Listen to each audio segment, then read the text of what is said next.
oportunidade, a presença do Rodrigo Ballester, também para dar uma explanação sobre o panorama europeu, sobre tudo isso que a gente tem em relação ao cenário europeu, quanto ao tema de família, quanto ao tema demográfico e tudo mais. E para comentar, o padre Wagner Augusto dos Santos. Então, primeiro eu gostaria de chamar, por favor, Rodrigo Ballester, head do Center for European Studies do Matthias Corvinus College, da Hungria. Mais uma vez, muito obrigado. Por favor. Sim, pode ser. E também, para comentar, o padre Wagner Augusto dos Santos, que é doutor em Teologia Moral, vigário da paróquia Santos Anjos e assistente eclesiástico da Pastoral da Educação na Arquidiocese do Rio de Janeiro. Muito obrigado, padre. Por favor. Então, eu vou já iniciar, na verdade, essa fala e depois passo para o Rodrigo também fazer seus comentários e, na verdade, fazer uma explanação sobre o panorama europeu. Eu vou pegar as minhas anotações que eu deixei na mochila e já retorno. Só um segundo.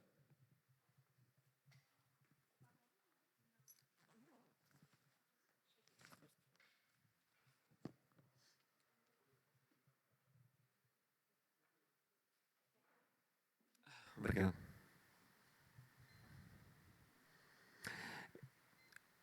Antes do Instituto Arrecife começar, a gente tinha várias experiências de divulgação e tudo mais. Uma delas foi um blog, né, que chamava-se Proveitos Desonestos, e a gente traduzia alguns artigos e tudo mais. Aí caiu na nossa mão um artigo do David Brooks sobre a tragédia da família nuclear. E a tradução acabou sendo tão meio prolongada que eu aumentei um bocado o argumento e virou quase que um texto próprio. E eu comecei a falar um pouco desse assunto, até como uma entrada, né, no assunto de família. E eu me senti, como qualquer um, impactado pelo assunto, e particularmente porque sempre me chamou a atenção na sociologia como falta no Brasil discussões sobre sociologia de família. É impressionante que nós não encontramos departamentos que discutam isso devidamente. E um dos temas fundamentais é perceber o impacto dos tais planejamentos familiares dentro da estrutura do Estado brasileiro e mesmo do âmbito da sociedade civil. E eu tenho uma coisa muito pessoal, que eu sou natural de Joinville, Santa Catarina, que é uma cidade operária, enfim, muito próspera. Eu sou o quinto, né, de 5 filhos. O meu pai é operário, né, da indústria. Quando ele teve o terceiro, a minha irmã, né, a terceira, ele foi chamado na assistência social da empresa, isso já era anos 80, e havia já uma abordagem dizendo, olha, cuidado, a família está ficando muito grande, está na hora de dar um freio. E eles faziam algo abertamente, que ofereciam, olha, você não quer fazer vasectomia, você não quer controlar esse aumento populacional? Então, dentro do cenário da indústria, né, das empresas, havia essa discussão, havia uma preocupação em ter famílias menores. E eu sempre brinco que se ele tivesse feito isso, eu não teria nascido, porque teria parado no terceiro, porque justamente lhe foi proposto, né, e era muito constrangedor, um pai de família com 3 filhos, né, a direção da empresa chama e fala, olha, está na hora de segurar. Ele acabou não fazendo isso, graças a Deus, e as coisas permaneceram. Mas isso é algo que pouco se estudou, mas eu comecei a capturar com relatos e pessoas da mesma geração, que isso era muito comum. Isso provavelmente não aconteceu só em Santa Catarina, mas também em outros campos industriais pelo Brasil, provavelmente ABC Paulista e tudo mais. Eu falo de uma indústria que tinha 20 mil funcionários, ainda é a maior fundição da América Latina de blocos de motores, né? Então isso é importante, como nós temos esses passos, né, de transformação, e isso envolve as nossas vidas particulares. Então isso revela também a redução da família brasileira não foi apenas um acaso demográfico, um efeito natural do progresso. houve ao longo do século XX um esforço deliberado, cultural, econômico e até empresarial para encolher a família. E esse encolhimento da família tem um modelo, é um modelo nuclearizante, é um modelo que ele é apresentado especialmente no ambiente americano nos anos 50, começa a ser difundido culturalmente, por isso o impacto que nós falamos da difusão, da força cultural de você apresentar a família, o modelo de família mais nuclear, mais enxuta, começou a ser expresso dentro do próprio American Way of Life.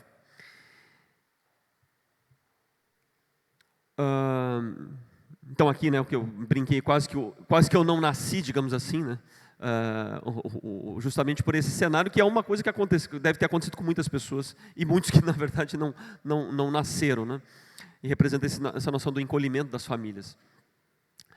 E o que significa essa família nuclear e essa crise da família nuclear? O cenário, ainda que não... o panorama geral das famílias é uma família corporativa, ainda que a família não seja grande.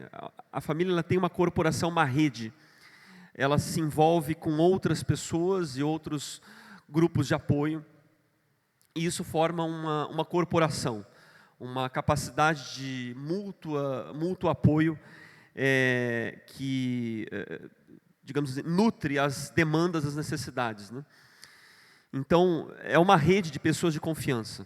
E é algo que diz muito respeito a hoje sobre a alienação parental, a falta de suporte quando alguém tem que trabalhar, um filho fica doente. São detalhes, entre aspas, muito impactantes, mas a falta dessa rede, ela gera uma ausência e encarece muito até mesmo o cotidiano familiar, com contratação de babás e tudo mais, quando num cenário de uma família corporativa você sempre tem esse suprimento. Então, houve uma passagem, né, é um cenário muito simples para quem estuda o assunto, mas há uma passagem dessa estrutura corporativa para uma estrutura nuclear, e uma venda da proposta nuclear, de uma família nuclear, 1 ou 2 filhos, né?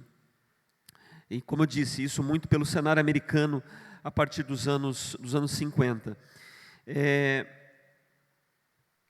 Então, tem uma série de estatísticas que vão mostrando que o Brasil vai incorporando esse fenômeno de cada vez menos filhos, né, em famílias, não só a família pequena, mas a família também com pouca rede, com pouco ajuda mútua, né?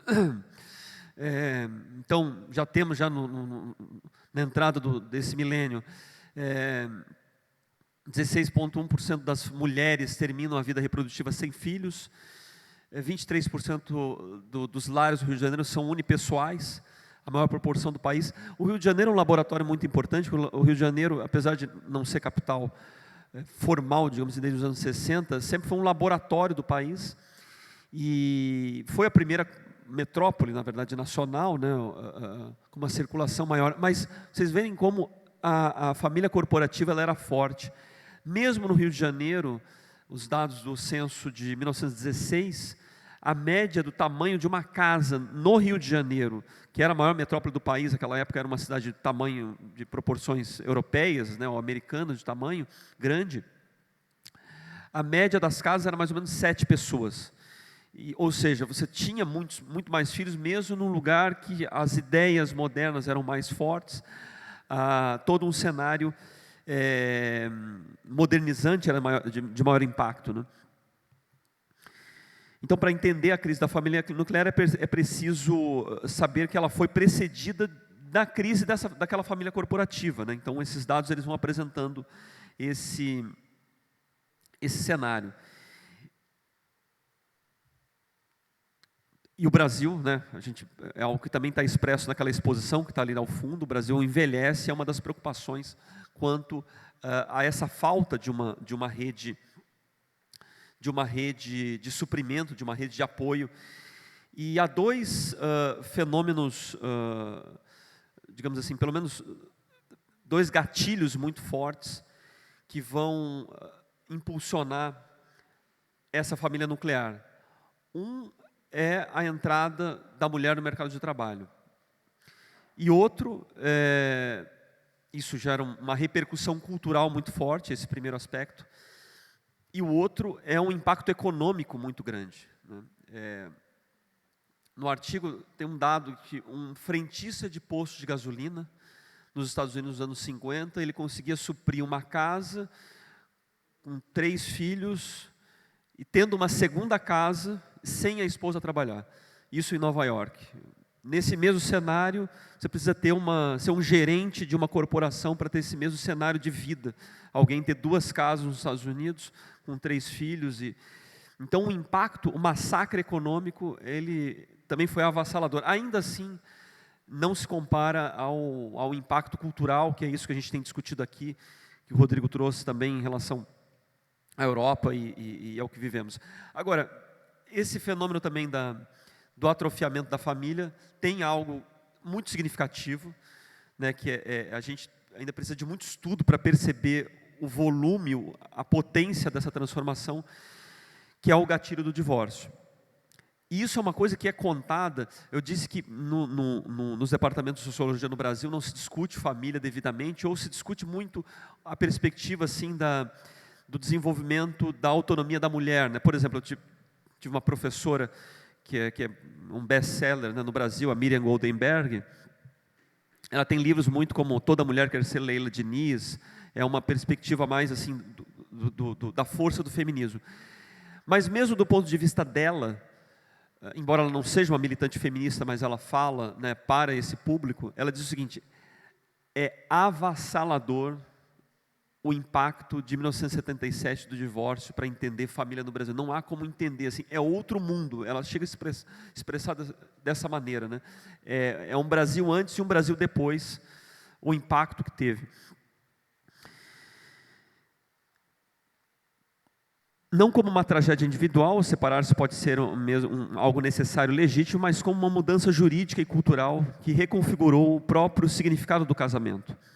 Começamos pelo mundo. Em 1969, o governador Ronald Reagan, da Califórnia, assinou a primeira lei do divórcio sem culpa, o No Fault Divorce, né, que foi a lei aplicada. Até então era preciso provar que o outro cônjuge havia cometido uma falta grave.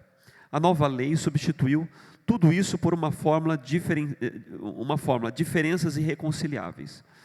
Bastava a vontade de um. O que um não quer, né, 2 não brigam.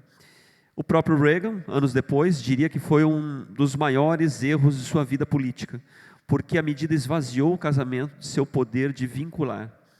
Em 15 anos, a lei se espalhou como fogo na pradaria. Disseram, muitos juristas falavam, né, de forma, o alastramento foi muito grande, por praticamente todos os estados americanos. Nova York foi o último em 2010.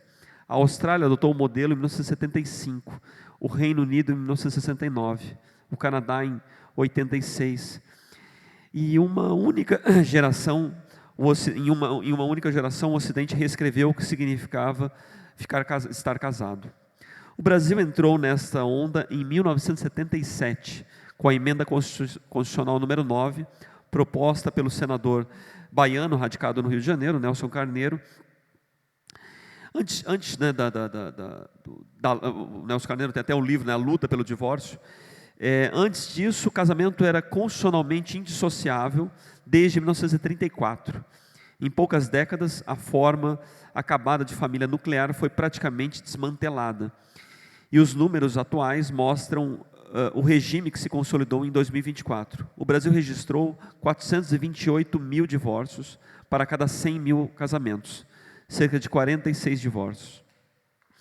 O tempo médio entre casar-se e divorciar-se caiu de 15 anos em 2010 para 13 anos em 8 anos depois, 2018. E quase 1/3 dos casamentos de 2024 envolvia alguém já divorciado ou viúvo.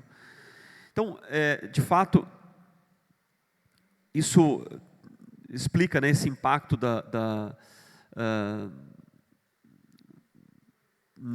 esse impulso para essa família nuclear e essa transformação que é o que nós temos e percebemos em relação ao tamanho das famílias e especialmente isso que eu estou dizendo, a ausência de encadeamento e de rede.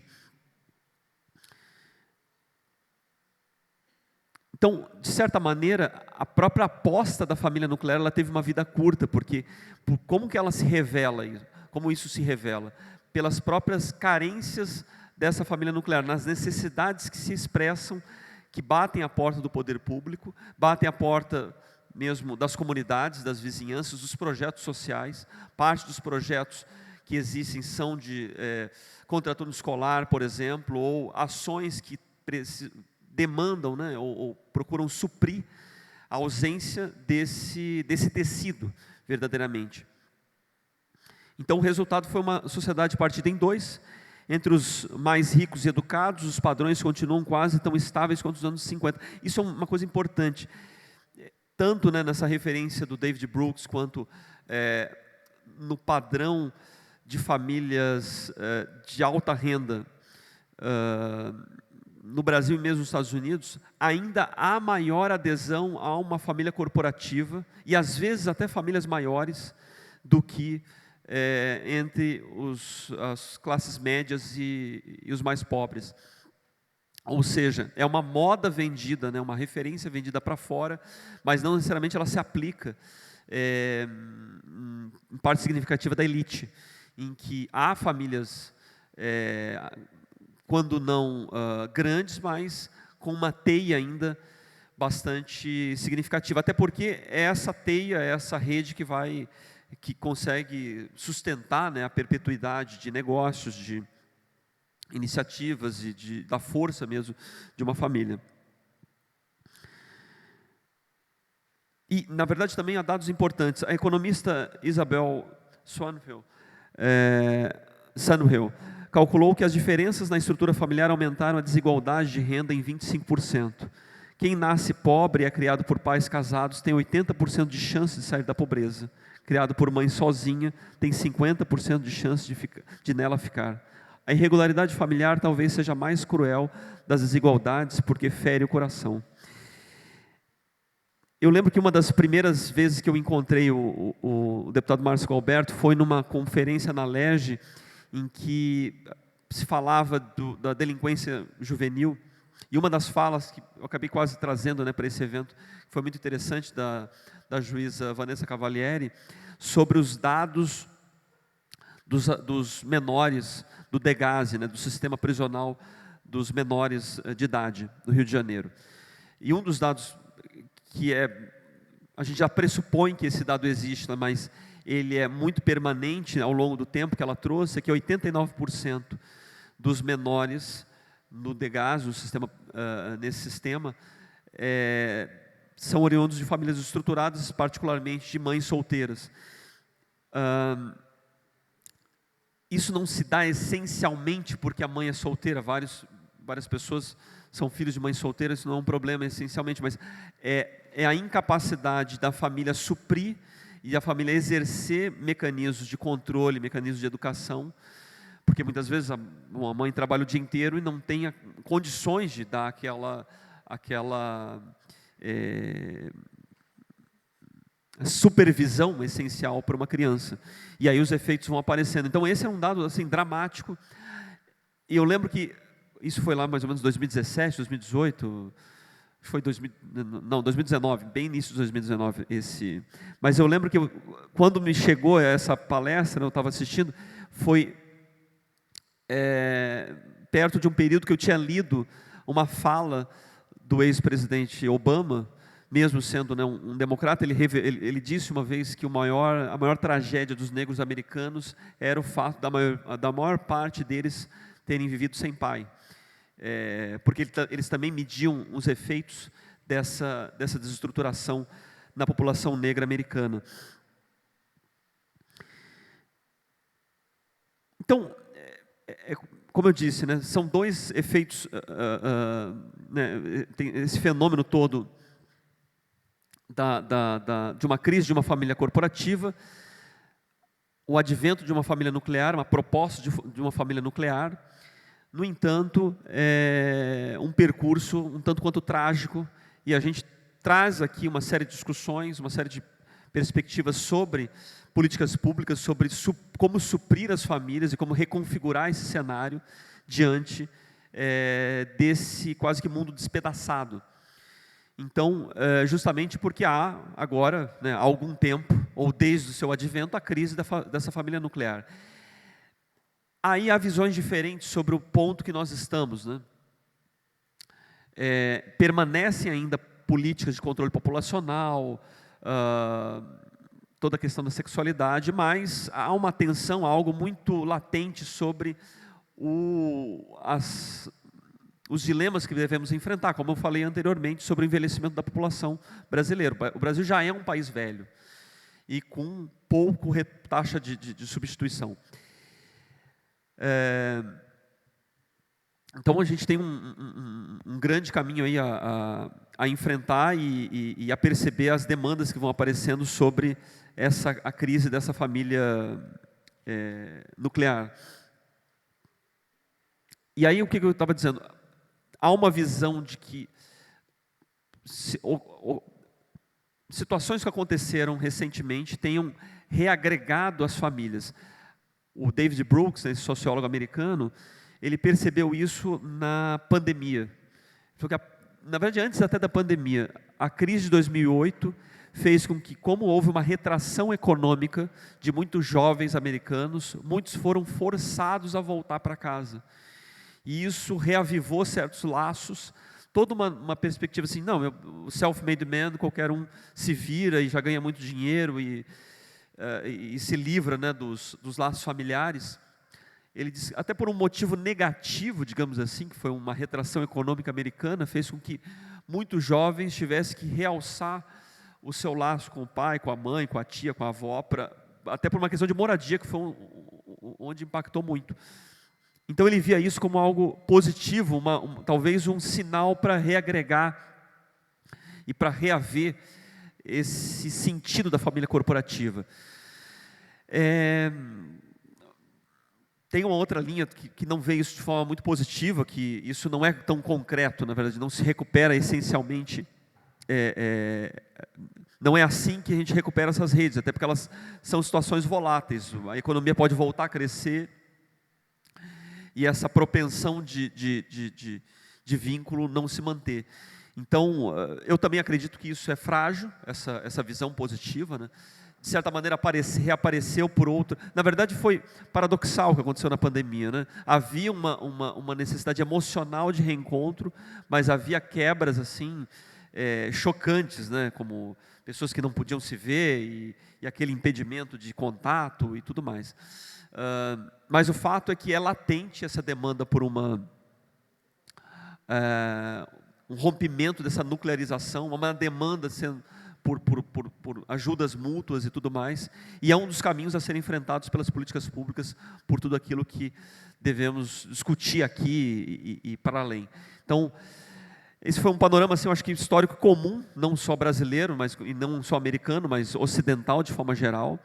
E queria agora, então, passar para o Rodrigo falar um pouco de como a gente pode perceber o panorama europeu. Ele falou um pouco da Hungria, das ações positivas da Hungria.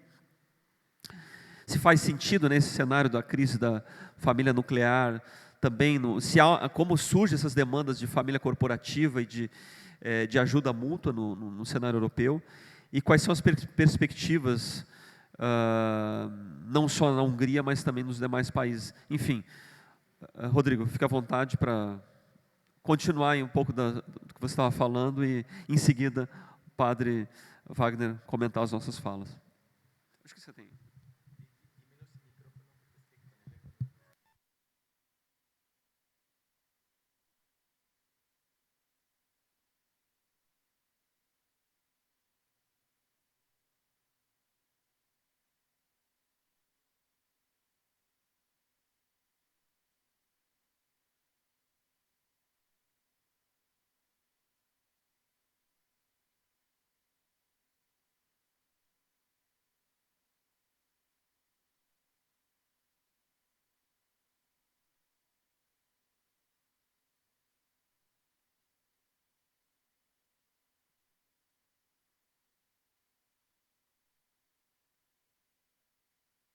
Alô.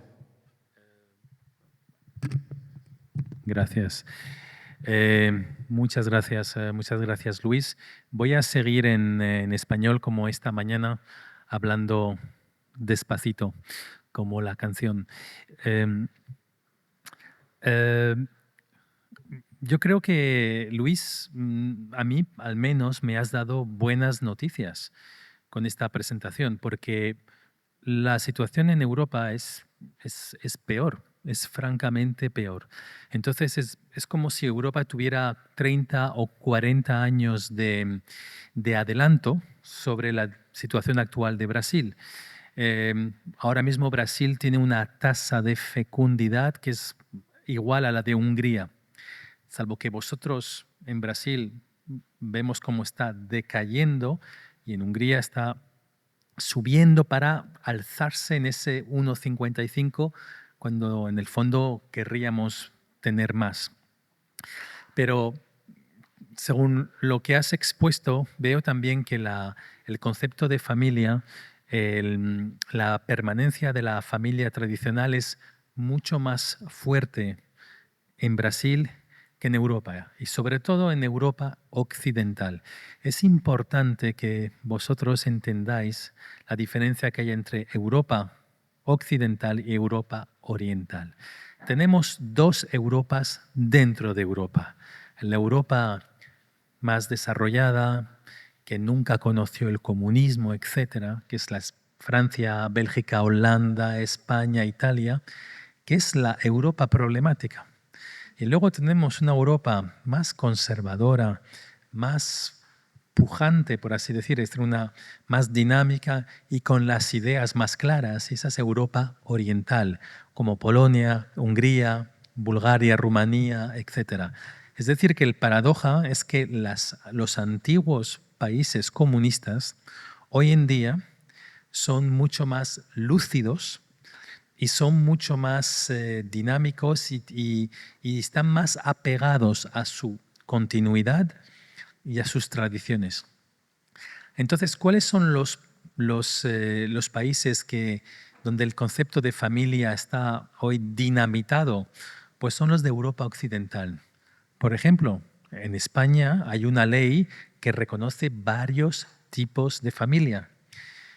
Si ustedes van a la página web del Ministerio de Igualdad español, cuidado con las taquicardias porque se llevarían muy malas sorpresas.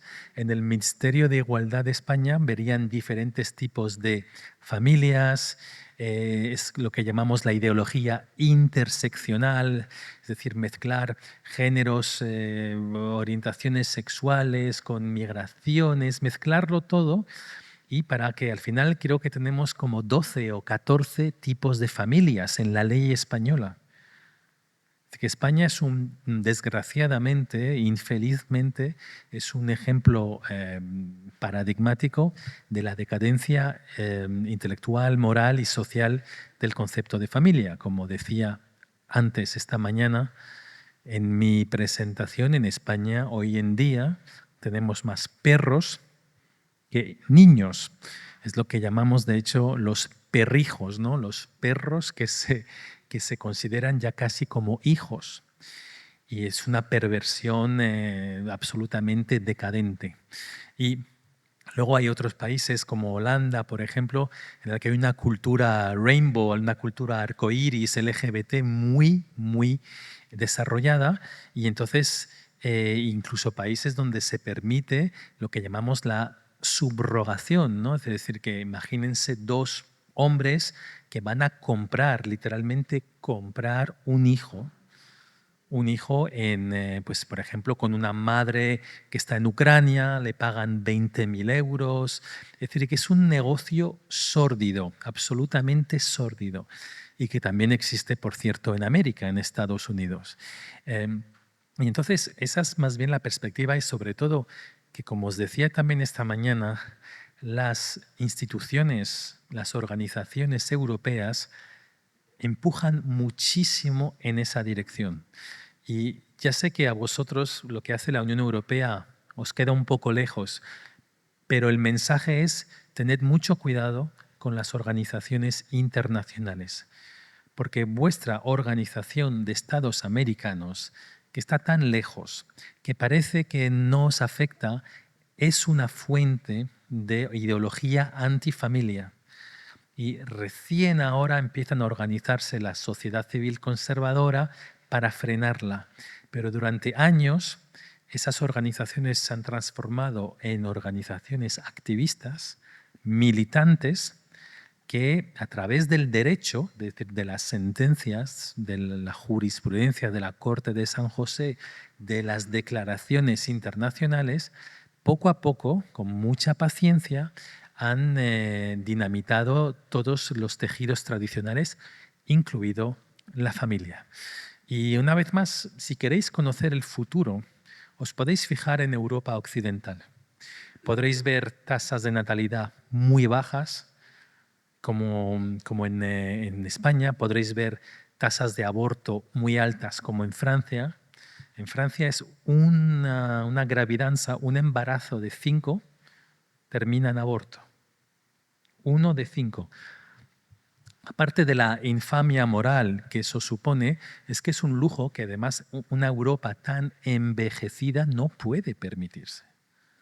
¿Cómo es posible que matemos a un 20% de nuestros embarazos cuando los necesitamos más que nunca? Es algo absolutamente delirante.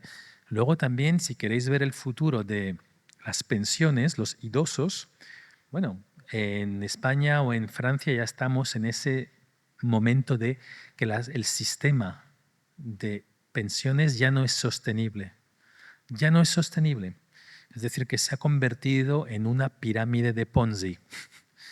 Mi generación, yo tengo 48 años, yo sé que no cobraré toda la pensión que se me debe, pero sé sobre todo que mis hijos no cobrarán pensión jamás. Estoy convencido. Entonces, estos problemas de sostenibilidad que crean, digamos, la caída masiva de la natalidad, como Luis ha enseñado bien en el gráfico. Si es una caída ligera, quizás sea otra historia, pero es que entre 1960 y hoy, en 50 años, en 60 años, habéis dividido por 3 vuestra tasa de natalidad. Eso no es sostenible. Y entonces los problemas que tiene Europa hoy es los que tendréis aquí en Brasil mañana. Nos separan 30 o 40 años, tanto a nivel de pensiones como a nivel de demografía, como a nivel también de ideología. Vosotros todavía, por suerte, podéis resistir. La sociedad, no tanto las élites, pero las sociedades brasileñas y sudamericanas en general, todavía resisten a la imposición de la ideología de género. En Europa, pues no es así. Europa oriental sí, pero Europa occidental no. De hecho, es patético, es absolutamente patético, pero en Europa ahora mismo tenemos casi un cisma como tuvimos entre protestantes y católicos hace 500 años, sobre una pregunta tan elemental, tan banal como ¿qué es una mujer? Se está dividiendo Occidente sobre una pregunta que cualquier niño de 6 años del planeta puede contestar sin ningún problema, que es ¿cuál es una mujer? What is a woman? Sobre esa cuestión hay países que se están dividiendo y como os decía, incluso tenemos a una Unión Europea totalmente pervertida que ya no cumple con su misión original, que se extralimita en sus poderes, entre otras cosas, para imponer la ideología de género a países como Hungría. Hungría ha pagado multas de billones de euros por tener una ley de protección de los menores que prohíbe la ideología de género a los menores.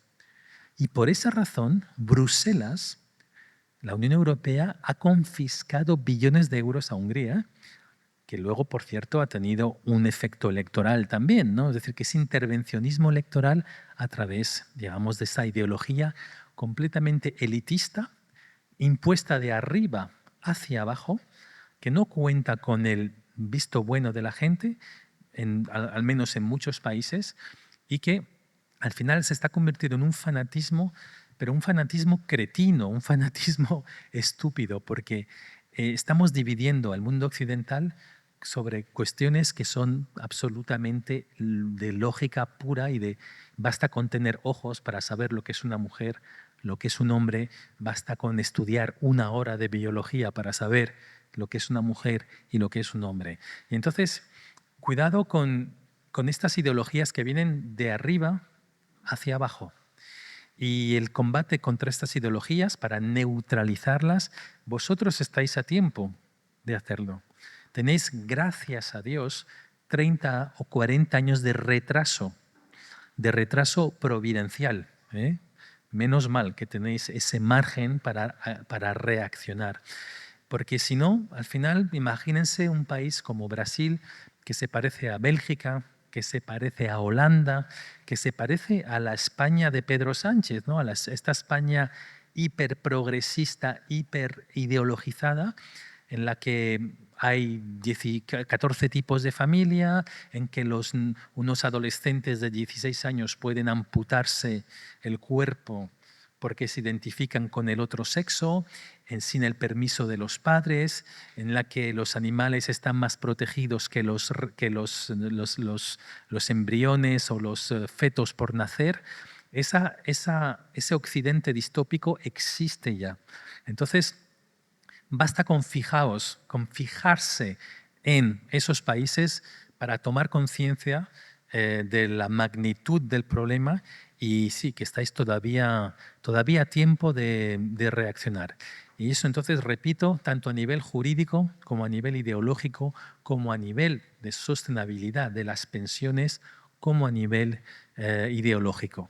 Y una buena noticia que he aprendido ahora escuchando su presentación, Luis, lo de las casas intergeneracionales.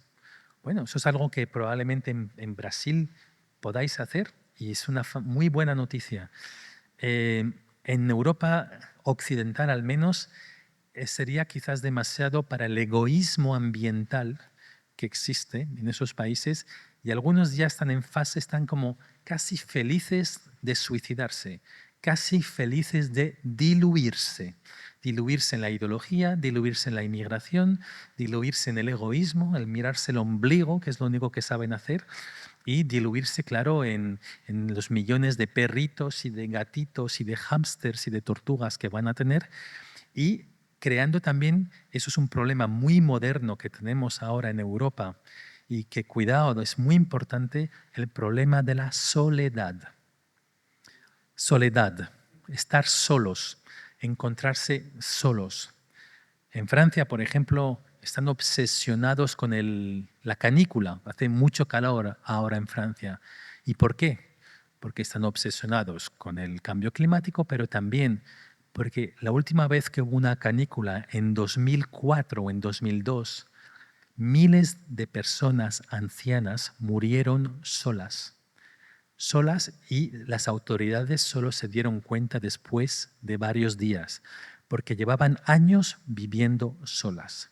Entonces, cuando hablamos de salud mental, concretamente, el problema de salud mental que toda esta situación que Luis ha descrito brillantemente es el de la soledad. Es morir solos, vivir solos. Es estar siempre solos y eso, claro, es algo antinatural, no está en la naturaleza del ser humano y hoy en día es el problema con el que está lidiando mucha parte de esta Europa occidental. Y termino con otro apunte también, el corolario. Es decir, que en esta lógica nefasta de toda esta ideología, al final, en la cúspide de la pirámide, está la eutanasia. No nos olvidemos de esto tampoco. Lo podemos ver en Canadá. Canadá y Holanda son los 2 ejemplos de eutanasia más desarrollados, entre comillas, desarrollados del mundo occidental. Y hoy en día en Canadá se ha llegado a la conclusión que es más barato, es menos costoso, es más sostenible proponer la eutanasia que proponer apoyo. Y entonces, claro, imagínense una persona de 60, 70 años que está sola, está deprimida, no quiere vivir, y el Estado o el médico, en vez de decirle vamos a ayudar, lo que hacen es decir te vamos a matar. Pero te vamos a matar con una copa de champán, celebrándolo, sin sufrimiento, y paga el Estado. Eso es una de las consecuencias. Y peor todavía cuando esto se aplica también a jóvenes, a niños, como en Holanda. Tenemos siempre ese concepto de Holanda como un faro del progresismo. Bueno, un faro del progresismo en todo lo que tiene de peor. Espero que no haya holandeses en el aula hoy, pero si hay alguno, encantado de hablar con él. Y también, imagínense también estas ideologías trans, que son las más nocivas. Que imagínense un joven, una adolescente, por ejemplo, vulnerable, que a los 15 años decide hacerse una doble mastectomía. Esto existe, ¿eh? Doble mastectomía, hacer una amputación de los pechos por nada, porque alguien le ha contado que era un hombre. O que se hace también inyecciones de testosterona. Bueno, esa pobre adolescente, cuando tenga 23 y 25 años, se va a dar cuenta que está desfigurada, que no va a ser atractiva para ningún hombre, porque tendrá barba, porque tiene voz grave, porque tiene muchísimos problemas debido a la hormonación, no tiene pechos ni nada. Está más deprimida que antes. ¿Qué alternativa le queda? Morirse. ¿Y quién le va a ayudar a morir? El Estado. Eso es lo que estamos viendo en Canadá y en Holanda. Por favor, tenéis la suerte de evitar todos estos delirios, todas estas distopias. Estáis a tiempo de hacerlo. Obrigado, Rodrigo, pela explanação. E eu já passo para só uma parte importante. Essa questão da solidão é uma parte, um momento que eu não falei na minha fala, mas é algo que aparece recorrentemente, tem aparecido no Brasil de forma mais intensa, causou muito espanto no cenário americano, e isso apareceu no texto do David Brooks, quando em Nova York, em 2003, se eu não me engano, um senhor, um idoso, morreu no apartamento, ficou 3 meses, o corpo putrefado, enfim, até que o cheiro começou a exalar. Era inverno, né? Isso não apareceu, mas depois, chegando já a mudança de temperatura, e as pessoas perceberam, aquilo ali gerou um impacto, chegou até entrar na capa do New York Times, como esse sinal, né, da solidão dos idosos, dos mais velhos, e justamente por essa falta de redes, né? Como ninguém tinha se dado conta daquele idoso morrendo sozinho. Padre Wagner Augusto, muito obrigado por estar aqui, doutor em Teologia Moral, vigário da Paróquia Santos Anjos e assistente eclesiástico da Pastoral da Educação da Arquidiocese do Rio de Janeiro. O que o senhor tem a dizer sobre isso que a gente comentou, sobre também o impacto importante da família na supervisão educacional? Isso é algo fundamental. Então, por favor, comente aí, e mais uma vez obrigado por estar aqui. Obrigado pelo convite. Comento parcialmente cada uma das conferências. A primeira, do Luiz Ramiro, traz algo que me chama bastante atenção, que é uma dimensão dupla, basicamente uma questão econômica, que foi a alteração do modo como as pessoas começaram a organizar o modelo de família, especialmente a partir dos anos 50 nos Estados Unidos. E depois uma dimensão cultural, que é uma propaganda muito grande contra famílias grandes, especialmente família corporativa. Diante dessas duas coisas, eu trago para reflexão, talvez que possa ser útil, que tipo de meios efetivamente nós temos com relação a isso. Por exemplo, hoje, se você considera o que seria um salário família, que é um conceito que nós temos na doutrina social da igreja, quer dizer, é o salário suficiente para que uma pessoa que o pai pudesse trabalhar, a mãe pudesse ficar em casa cuidando das crianças.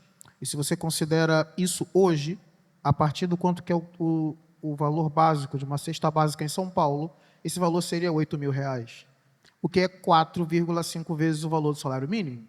Então, existe uma dimensão econômica que praticamente torna também inviável a possibilidade de que algumas pessoas consigam efetivamente crescer a sua família. E isso gera uma ambiguidade, porque entre o ambiente, quando nós falamos do ambiente cultural, de pessoas querendo resistir a esse ambiente cultural, elas esbarram mais cedo ou mais tarde com esse problema, com um problema pragmático e material. E aí acontecem os fenômenos, que é importante pensar também, que são as pessoas que são influenciadas positivamente por boas ideias, que acreditam que podem executar e na metade do caminho descobrem que não conseguem.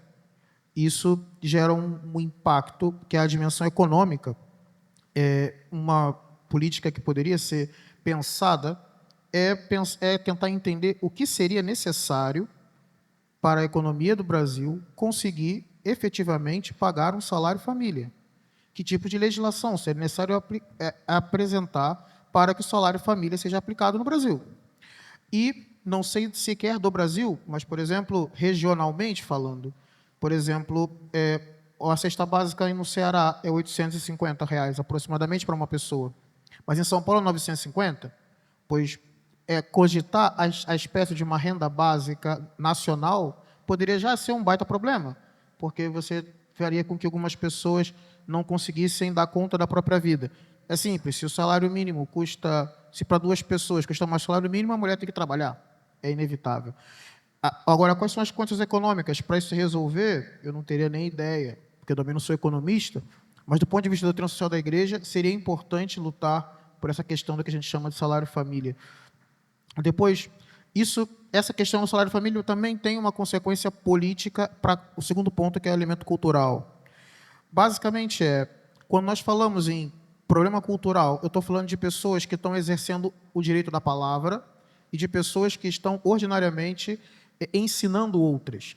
A cultura iluminista que nós temos atualmente, ela não surgiu do nada, ela não veio ex nihilo.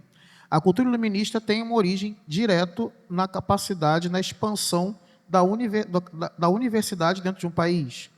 Você fala da cultura brasileira dos anos 50, mas você verifica a porcentagem dos brasileiros que passavam pela universidade ou eram influenciados pela vida universitária nos anos 50 e como que é hoje em dia. Não que a presença universitária seja um problema, mas a cultura iluminista, o local próprio dela é a vida universitária e aqueles que são influenciados pela universidade. Pois então, quando a gente está falando de transformação cultural, eu estou falando de gente que consegue influenciar na universidade, nas escolas. E isso é uma questão interessante também, porque não dá para ser agente político se você trabalha por comida. Quem trabalha para comer não consegue ser agente político, porque eu não consigo gastar dinheiro para comprar livro, estudar e fazer eventos. Assim. A vida política exige uma certa liberdade que só consegue quem tem uma certa vida econômica organizada. Então, quando a gente fala assim, o esmagamento da classe média é sim um problema de família, porque senão você não consegue mudar elementos culturais, não tem como fazer. Né? Isso é um elemento que seria importante. Depois, sobre construção cultural, que é o elemento básico das pessoas saírem do egoísmo e começarem a ter um pouco mais de uma outra maneira de pensar.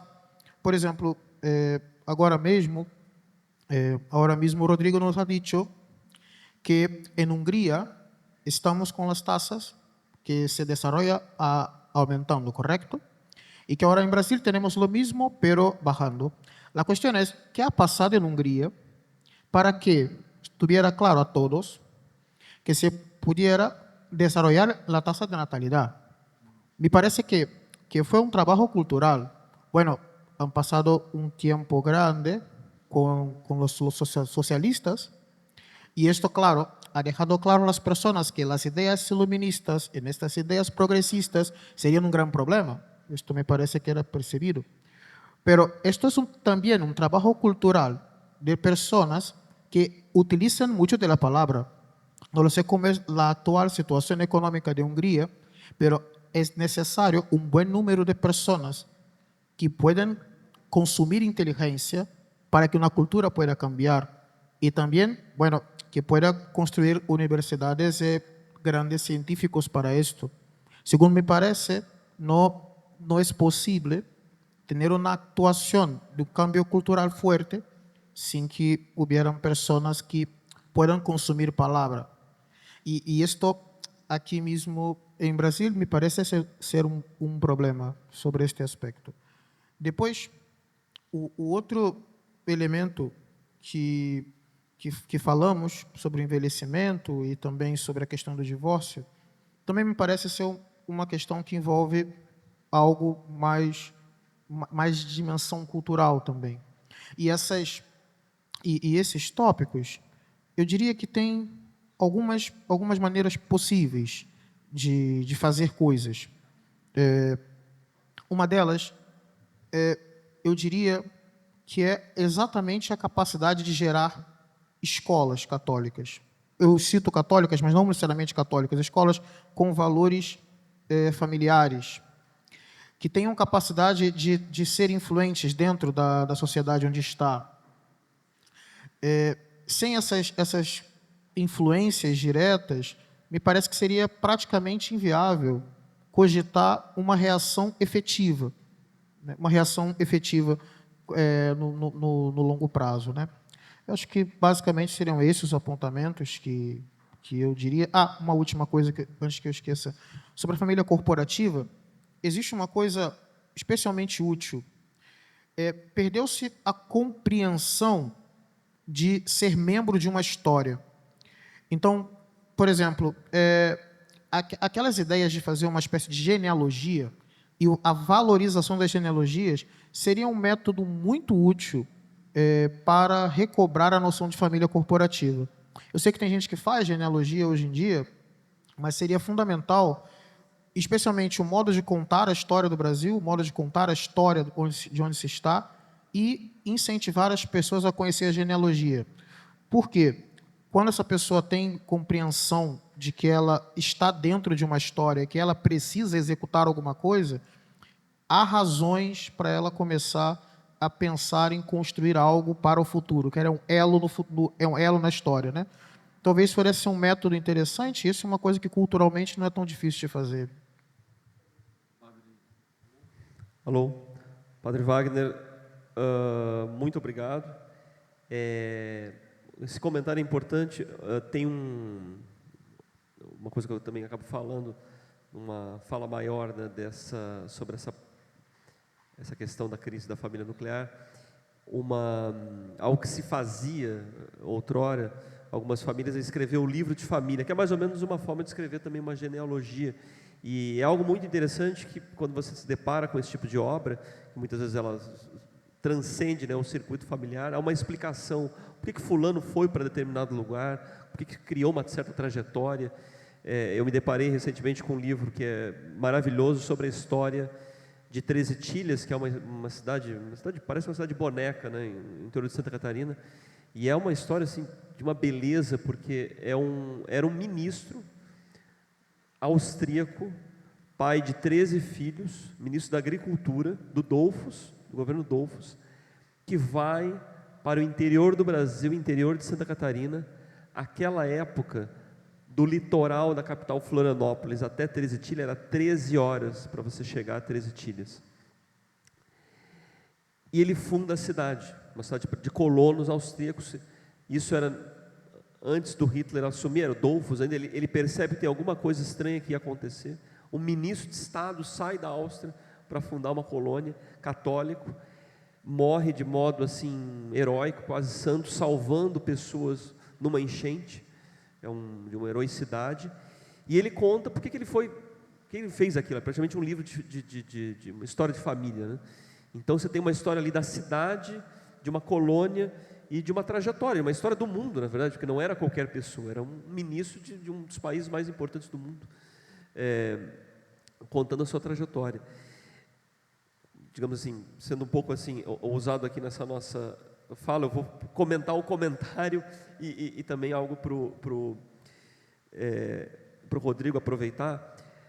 Nós estamos falando de políticas públicas de família. Conceitualmente, são políticas públicas que partem do Estado.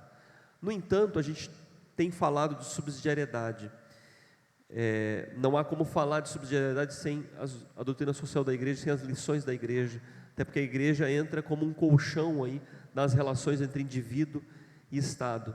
Mas também a instituição que está realizando esse evento é uma instituição intermediária. Nós não somos nem Estado, nem indivíduos isolados, nós somos uma associação, um instituto. Então, né, para o Rodrigo e para o padre Wagner, Ballester, como en Europa, o si puede hablar en Hungría, ¿cuál es la posición de las instituciones intermediarias como institutos? ¿Cuál fue la actuación en estas políticas de fortalecimiento familiar? Si eso ocurre, si ocurrió presencia de instituciones intermediarias, ¿cuál es el papel de esas instituciones para fortalecer una demanda de la sociedad para fortalecimiento? ¿Podrías hablar un poco del panorama europeo, o específicamente Hungría o España, de lo que podremos hacer, lo que podemos aprender y qué podremos... Entonces, perguntei mais ou menos, né, no sentido europeu, como instituições intermediárias podem contribuir e qual o impacto que elas podem ter nas políticas públicas de fortalecimento, criação de redes familiares e tudo mais. Sí, gracias. Es importante que estas instituciones intermediarias tengan un papel muy importante, porque el peligro es que la política familiar se convierta solo en una política de Estado, una política que es solo oficial. Y entonces ahí vamos a crear una ilusión de transformación social, pero luego cambia el gobierno y descubrimos que el rey estaba desnudo. Entonces es muy importante que estas políticas públicas del Estado, del gobierno, estén acompañadas, incluso apoyadas, llevadas por una red de la sociedad civil importante y muy densa, muy densa. Eso es muy importante porque hablemos de Hungría y de quizás dar un contraejemplo también a nivel en Europa occidental. Les di una cifra esta mañana, que en Hungría, sin cambiar radicalmente la ley del aborto, se ha conseguido dividirlos por dos, que se han disminuido un 50% los abortos en Hungría. La ley es la misma, el aborto sigue estando autorizado, pero se han dividido por dos. ¿Por qué?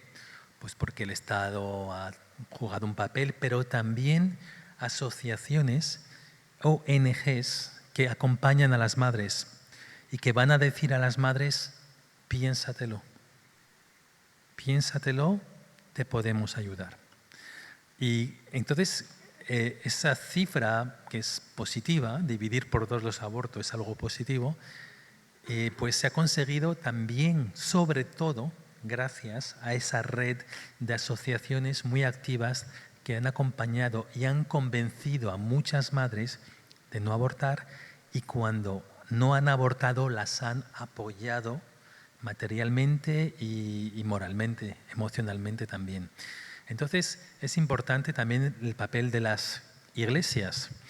Hungría es un país interesante porque es un país que tiene mucha diversidad religiosa. En Hungría hay una mayoría de católicos, pero también hay protestantes, tanto luteranos como calvinistas. También tenemos lo que llamamos los católicos griegos, que son de rito ortodoxo, pero fieles al Papa. Entonces, y también hay judíos, y la comunidad judía es importante en Hungría. Entonces, es un país religiosamente diverso. Y es verdad que el gobierno conservador dio un papel predominante a las iglesias, a todas, como por ejemplo para las organizaciones caritativas, etc. Entonces, ese prejuicio negativo contra las iglesias, que es muy presente en Francia, por ejemplo, en Europa occidental, ese laicismo, ese secularismo ya casi fanático, no se encuentra en Hungría. No lo tendremos tampoco en Polonia.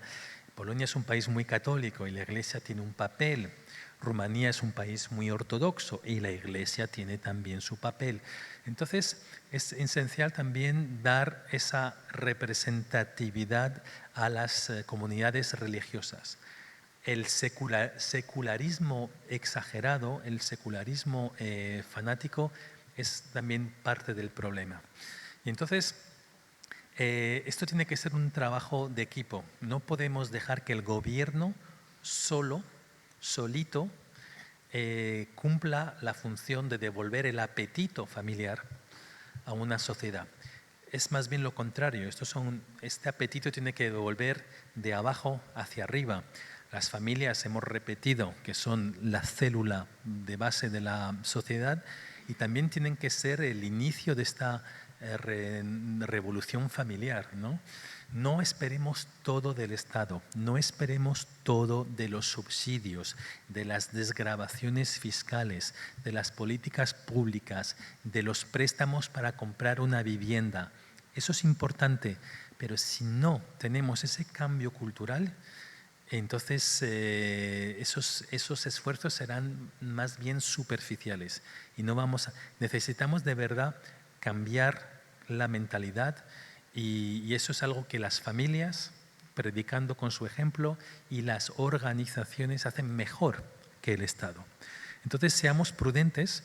En Hungría el gobierno ha tenido un papel esencial, primordial, pero no nos olvidemos que si el Estado asume todas las responsabilidades, al final tendremos una política familiar casi impuesta, burocrática, rígida, casi de cartón piedra. Entonces el papel, la voz cantante, el papel primordial tiene que ser de las familias, luego de las asociaciones, de las comunidades y estas sostenidas fuertemente por el Estado, pero no al revés. Muchas gracias, Rodrigo. Faço também a colocação para o padre Wagner Augusto e até no sentido de uma provocação até um pouco mais aguda no sentido do papel da igreja, porque quando a gente falou aqui, o senhor destacou tanto o ponto de vista econômico quanto o entrave para a constituição, a consolidação, o fortalecimento das famílias. Ao mesmo tempo, pelo menos a literatura apresenta, sociologicamente, como o impacto cultural ele acaba se sobrepondo, né? Porque mesmo há realidade de países mais pobres, muito mais limitados, e o próprio Brasil, se a gente perceber, nós éramos muito mais pobres, mas muito mais unidos e muito mais consolidados enquanto família, quanto hoje, em relação aos dias de hoje. E, de fato, a importância da igreja como resistência moral, resistência cultural, sobretudo religiosa, ela é muito importante. E isso, tanto no ponto de vista simbólico, quanto do próprio apoio, né? A gente percebe isso, seja na simbologia da cidade, seja nos percursos que nós passamos, né? Por exemplo, a gente discutiu aqui a questão da lei do divórcio, como a gente fica, mas o que a igreja fez, o que a igreja deve fazer, como ela deve se posicionar, e a gente sabe a importância dela como lume, né? Como referência, e como a principal instituição intermediária que nós temos na sociedade. Bom, existem dois elementos assim que nós podemos considerar. Um é o modo como alguns fenômenos já acontecem e outro é o modo como poderia, de fato, ajudar de maneira mais imediata. A primeira é que nós já temos uma série de parcerias, né, que a igreja realiza. Eu dou um exemplo aqui mesmo no Rio de Janeiro. Existe uma parceria da igreja com algumas creches comunitárias que elas existem, né? Só não tem uma ampliação maior para o ambiente escolar, por exemplo, porque a legislação não permite. Então, se a legislação simplesmente permitisse que as crianças pudessem ter subsídio, nós teríamos um número muito maior de escolas que poderiam ser de educação personalizada ou com uma cultura um pouco melhor, mas a legislação não permite, por exemplo, que uma criança que começou tendo uma série de cuidados aos seus 3, 4 anos de idade, por uma parceria público-privada, quando ela chega aos 5, ela tem que ir para uma escola pública, mesmo tendo uma estrutura que poderia ser ampliada. Há vários ambientes aqui na cidade do Rio, aqui nós temos acho que umas 30 creches que são parceria público-privada e que algumas delas poderiam tranquilamente evoluir para uma escola e você poderia ter uma escola subsidiada até o ensino médio e, inclusive, quando acontece de ter alguma dificuldade da escola, a igreja costuma suprir, inclusive, essa necessidade com doações e coisas assim. No entanto, a legislação não permite que se faça para ensino fundamental, médio. Esse é um caso. Então, são coisas que já existem, que poderiam ser melhoradas e que não acontecem porque tem impedimento jurídico. Assim. Uma segunda coisa é que, às vezes, a gente ignora o potencial da religião naquilo que se refere à própria formação do caráter de um povo, né?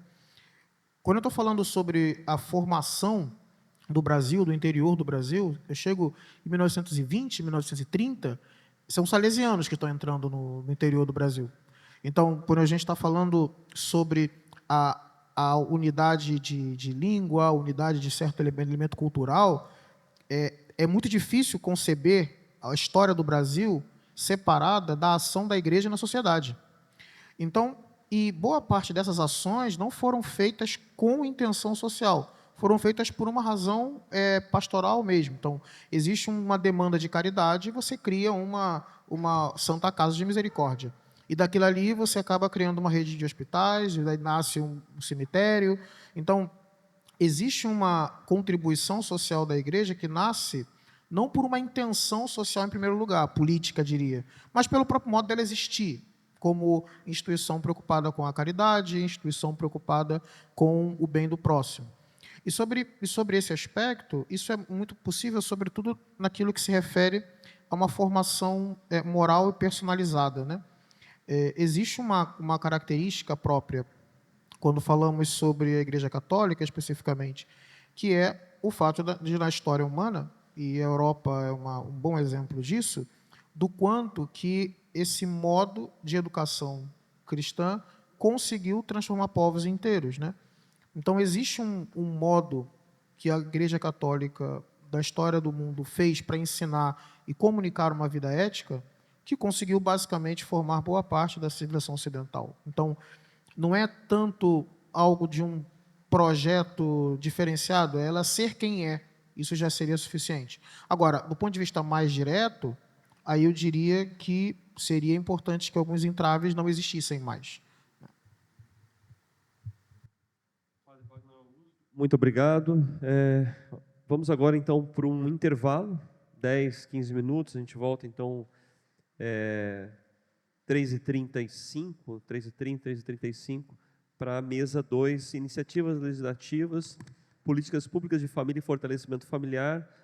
Marcelo Couto Dias, secretário de Estado de Desenvolvimento Social do Governo do Estado de Minas, Rodolfo Canônico, diretor de Relações Institucionais do Family Talks, os comentários da Lilia Nunes, e a mediação vai ser do Sávio Pontes, trocar aqui pelo Fernando Ferreira, que não pôde vir hoje. Então, agradeço mais uma vez ao Rodrigo Balester, Padre Wagner Augusto, e até logo.